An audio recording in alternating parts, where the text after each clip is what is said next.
In that sterile, wood-paneled hearing room, the air was thick with arrogance. My brother, Major Mark Hotshot Thorne, the family's golden boy pilot, was practically vibrating with smug annoyance.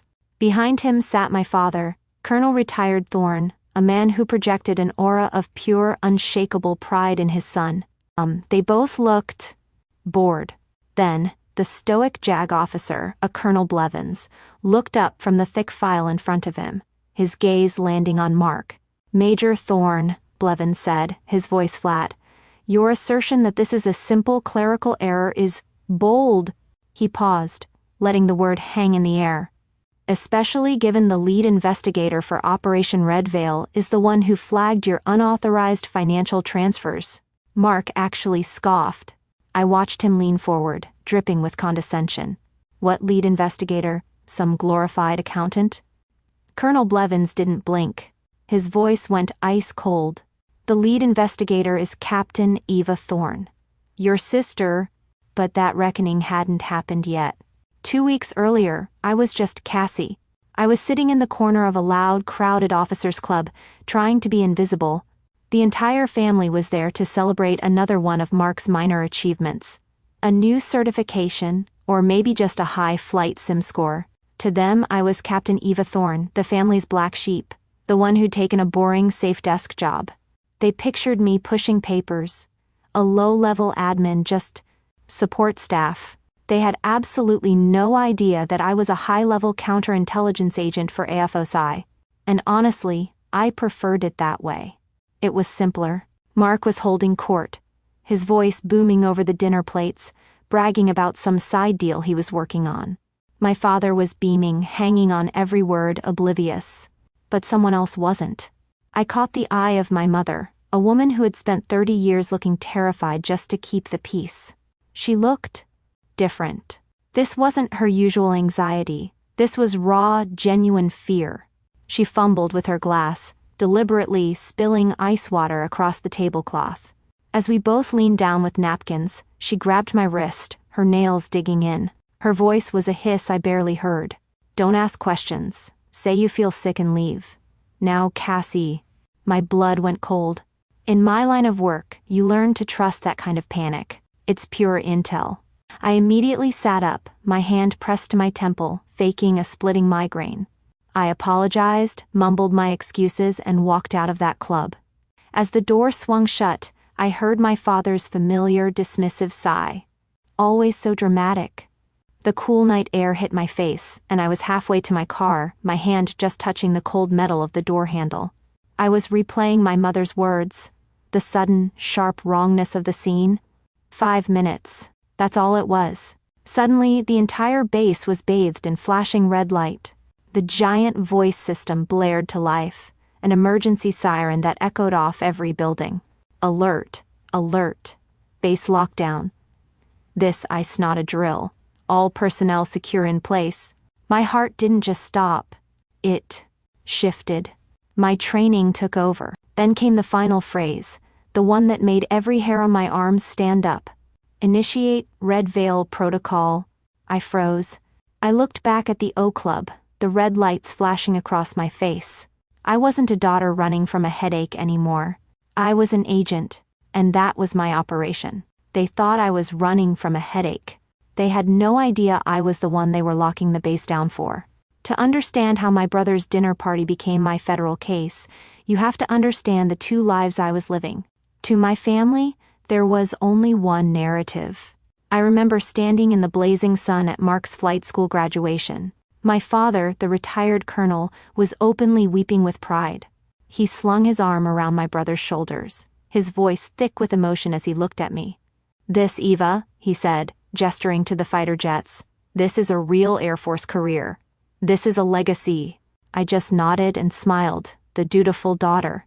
My own graduation from the AFOSI Academy a year prior. It was a different affair. I finished top of my class, a distinction I had worked relentlessly for. My father showed up, gave me a quick, awkward pat on the head, and said, "Well, special investigations sounds nice and safe. Good for you, Cassie." Cassie, that was the name he used. Cassie was the quiet, nerdy daughter who couldn't possibly understand the world of real warriors, as he called them. He'd introduce me at parties as my little admin, or his paper pusher. The polite smiles I'd get, the condescending, "Oh, that's nice." Every time, it was a small, sharp sting. A reminder of the box they had built for me. This narrative, this safe desk job, was a lie I stopped correcting. It was just easier. It let them have their perfect story, with Mark at the center and me as a footnote. They had no idea what my job really was. They couldn't even conceptualize it. My office wasn't a brightly lit admin bay. It was a SCIF, a sensitive compartmented information facility. It was a dark, windowless room that always felt too cold, the only light coming from a wall of glowing screens, maps, and intel charts that tracked threats my family didn't even know existed. This was my world. This was where I wasn't Cassie. Here, I was Cipher. It was in this room that my real boss, Colonel Davies, my commanding officer, and a grizzled, no-nonsense commander who valued results over charisma, had given me my new assignment just a week before that dinner. He'd called me in at 0200, his face grim. "Cipher, your analysis of the Ghost Network was correct," he said, skipping any preamble. It wasn't foreign intel, it was an internal vulnerability. Operation Red Veil is greenlit. He looked me dead in the eye. "You are the lead. You have full authority to trace the leak no matter who it is." No matter who it is. Those words echoed in my head as I stood in that parking lot, the lockdown sirens wailing. This wasn't a coincidence. I knew my brother was arrogant. I knew he was reckless. I'd watched him get away with it his entire life, protected by our father's reputation. But I never suspected this. My team, my operation, had been monitoring an unauthorized, low-level data stream off base for weeks. We were trying to find the source of a slow, steady leak of logistics data. The Red Veil Protocol, the base-wide lockdown, was a contingency plan I designed. It was set to trigger automatically if that data stream suddenly spiked, a sign the leaker was getting sloppy or greedy. And it had spiked, right during Mark's dinner party. From inside the officers' club, the pieces clicked into place with a cold, sickening finality. My mother's terror. Mark's loud bragging about a side deal. It all made a horrible, perfect kind of sense. The golden boy wasn't just arrogant, he was a vulnerability. He was the leak. For years I had let them believe the Cassie narrative. It was easier. But as I stood in that parking lot, listening to the lockdown sirens I had put in place, I knew Cassie was done. Agent Thorne was now in charge. I walked straight into the command center. The lockdown chaos was controlled, focused. My CO, Colonel Davies, saw me and pulled me aside, his face granite. "Thorne," he said, his voice low, "the IP trace from the O Club? It's your brother's secure tablet." He paused, giving me a rare look of something. Pity, maybe. "I can give this case to internal affairs. You can stand down." This was my one chance to walk away, to let someone else handle my family's mess, to just be Cassie again. I looked him in the eye. "No, sir. The protocol is clear. I'll run the investigation. By the book." My voice was steady. "He's just a variable." This wasn't a daughter's betrayal. This was an agent's procedure. I went to my office, the SCIF, and I began the work. I wasn't pulling memories, I was pulling files. I submerged myself in the cold, hard data. I pulled Mark's travel vouchers and cross-referenced them with the base signal logs. I pulled his financial disclosures. I was Cassie, the family paper pusher, and I was about to show them what pushing paper really meant. Every keystroke was deliberate. I wasn't angry. I was focused. Then I found it. The smoking gun wasn't just an IP address. It was a financial trail. A series of small, suspicious payments from an offshore shell corporation. A corporation my team had been trying to crack for months. The payment dates matched perfectly with dates just after major classified base supply movements. My stomach tightened. He wasn't just bragging to feel important. He was selling low-level, but operationally critical, logistics data. The hardest part was the formal interview with my mother. I had it done in a sterile gray interview room, not our home. She was terrified, twisting her hands. Eva, please, she whispered. It was just... He called them consulting fees. He said it was normal. He's your brother. I had to cut her off. I couldn't be her daughter in that room. Mom, I said, my voice flat, professional, I need you to tell me exactly what you overheard. What were the words? She flinched, but she answered, tears running down her face. He was on the phone, he said. The full telemetry data will cost you double, payment to the usual account. That's when I knew. And I told you to run. I typed her testimony, word for word, into the master file for Operation Red Veil. I stamped it, logged it, and closed the folder. The case file was sealed.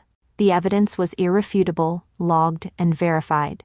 My father had spent my whole life telling my brother to play to win. He just never imagined I was the one keeping score. I walked into the formal Article 15 hearing and stood at the back of the room, my hands steady. The file, the Operation Red Veil master file, felt heavy, not with paper, but with finality. This wasn't a full court-martial, not yet, but it was the next worst thing. A disciplinary hearing held in a sterile wood-paneled room in front of the wing commander, Colonel Blevins from the JAG office, and a panel of other high-ranking officials. My brother Mark was at the front table, affecting an expression of respectful annoyance. But the smugness was still there, right under the surface, a lifetime of getting away with it. Behind him sat my father, a wall of pure unadulterated arrogance, projecting a confidence he clearly thought would intimidate the entire panel. They were both expecting a slap on the wrist. Why wouldn't they? When had Mark ever faced a real consequence? The proceedings began, and Mark gave his defense. I almost had to admire the sheer blinding nerve of it.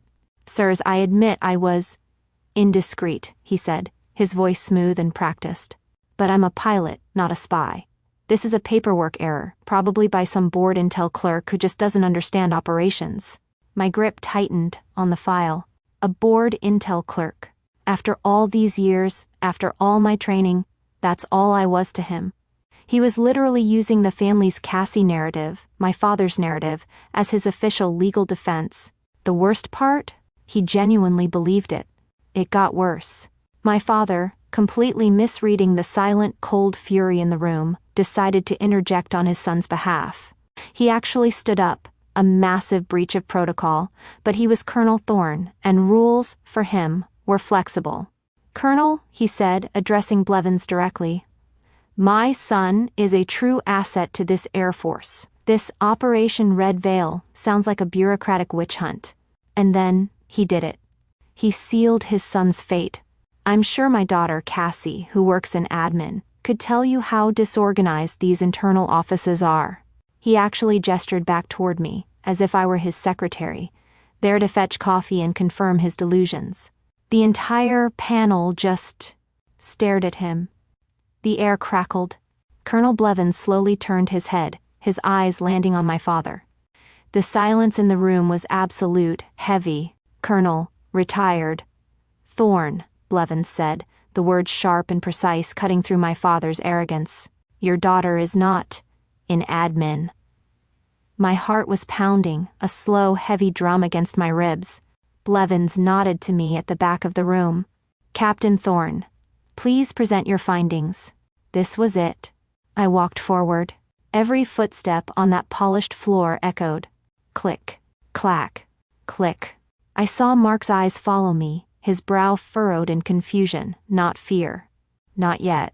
I reached the table and placed the thick, bound file in front of the panel with a solid, quiet thud. I didn't look at my brother. I didn't look at my father. I addressed the wing commander. Sirs, the investigation is complete. My voice was clear, cold, and did not shake. Operation Red Veil confirmed Major Thorne knowingly compromised operational security by selling logistics and telemetry data to an unauthorized civilian contact. We have the financial trail, we have the signal intercepts, and we have a sworn witness statement. It is all in my report. I heard a sharp gasp. It was my father. Cassie, what is this? His voice was suddenly thin, shaky, confused. What are you doing? Before I could answer, Before I even would answer, Colonel Blevins cut him off. Silence. The command cracked through the room like a whip. My father froze, his mouth open. You are addressing the lead FOSI investigator for this installation. Blevins snapped, his eyes like ice, pinning my father in place. In this room she is Captain Thorne, code name Cipher, and her report is absolute. Blevins looked from my father's horrified, disbelieving face to my brother's, which had just collapsed in on itself. Your son's career is over. I finally looked at my father. I didn't feel anger. I didn't feel sadness. I just felt the end. The color drained completely from his face. And then I saw the strangest thing. His back straightened. His chin tucked. It was an involuntary reflex, the ingrained posture of military respect for a superior authority, not for my rank, but for my function, for the file. For Cipher. Beside him, Mark just slumped, utterly broken. The hotshot pilot finally, permanently, grounded. My father had taught me my whole life to respect the uniform. In the end, it wasn't the uniform that mattered. It was the authority of the file I carried. The hearing concluded. The panel filed out, silent and grim. My father and Mark, they were just escorted out by security forces. Not in cuffs, not yet. But the authority that had surrounded my father his entire life had vanished, replaced by the sterile, polite efficiency of military police. He didn't look at me as they left. Mark just looked hollow. The hotshot pilot was gone, replaced by a ghost. I stood there, holding my file, the room suddenly feeling vast and empty. Colonel Davies walked over, his footsteps quiet. He just looked at me for a long moment, not with pity, but with a profound, professional respect. Thorne, he said, his voice rough. That was the most professional, by-the-book investigation I've ever seen. You did the right thing. I nodded, my gaze dropping to the file. It was the only thing to do, sir. The consequences were swift, formal, and brutal as the system can be when it finds a genuine betrayal. Mark's case went to a full court-martial. My file, my paperwork, was the entire basis for the prosecution. He was found guilty on all counts. He was stripped of his flight status, his rank, his commission. He received a dishonorable discharge. The golden child legacy, the one my father had spent his entire life building, the one he'd sacrificed his daughter's worth to polish. It was obliterated. It was erased from the Air Force records, ending not with a bang, but with the stroke of a JAG's pen. My father, the retired colonel, was formally censured by the base command for his conduct during the hearing and for attempting to leverage his former rank to obstruct a federal investigation. He was quietly declared persona non grata on the installation he once considered his kingdom. I didn't stick around to watch the fallout.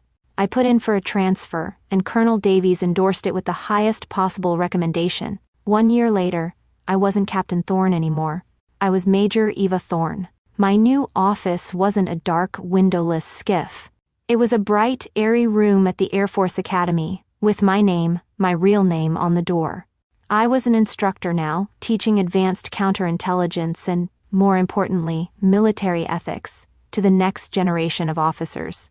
My call sign, Cipher, was retired, but the stories of Operation Red Veil were already becoming a case study in the intel community, a sanitized version of course, but a powerful lesson on internal threats and procedural integrity. The irony was sharp. The paper pusher was now responsible for writing the very doctrine my brother and father had so arrogantly dismissed. My new family was different. It wasn't one of obligation or blood. It was a family of mutual, earned respect. It was in the faces of my cadets, young, sharp officers in training, who hung on my every word. When I spoke, they listened. They took notes. They called me ma'am or Professor Thorne. When I outlined a complex scenario, they didn't see Cassie. They saw an authority, someone who had been there, who had made the hard calls. The respect I had craved my entire childhood. I found it here in a lecture hall, earned by my own competence. This was my legacy. It wasn't inherited, it was built. I was in my new office, the sun streaming in, looking over the parade grounds. My computer pinged with a new email.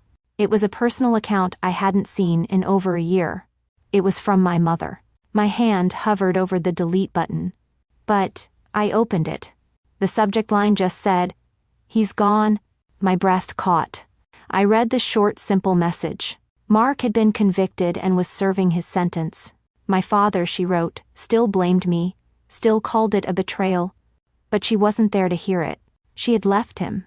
She had filed for divorce, moved to another state to be with her own sister, and was finally breathing. That was the word she used. Breathing. The email ended with 3 sentences that hit me harder than any formal citation. "I'm so proud of you, Eva. You were always the strong one. I'm just so sorry it took me this long to see it."